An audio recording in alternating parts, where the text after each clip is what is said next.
এখন বিৰাট ধুনীয়া নেপালী চিনেমা, ছিকিমৰ চিনেমা। এই মুহূৰ্তত গুৱাহাটী 2-এটা হলত লাগি আছে আৰু চিনেমাখনৰ নাম হৈছে শ্বেপ অফ ম'ম', ডিৰেক্টৰ হৈছে ত্ৰিবেণী ৰায়।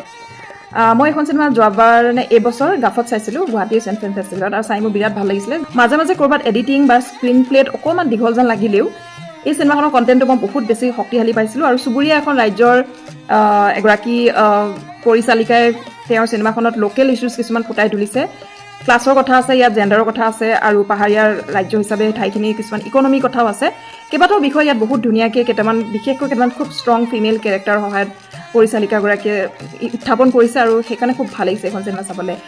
আৰু মই মোৰ ভাইটি এজনৰ লগত কথা পাতি আছিলোঁ, সিও সেই চিনেমাখন চাই আহি মোক কৈছে যে বা এইখন চিনেমা খুব ভাল লাগিলে, কাৰণ ইয়াৰ যিগৰাকী মেইন প্ৰটাগনিষ্ট তেওঁ ফ্ললেছ দেখুওৱা নাই। তেওঁ খুব নিজৰ ভুলৰ মাজে কিছুমান কথা তেওঁ শিকিছে, তেওঁ ইভলভ হৈছে কেৰেক্টাৰটো।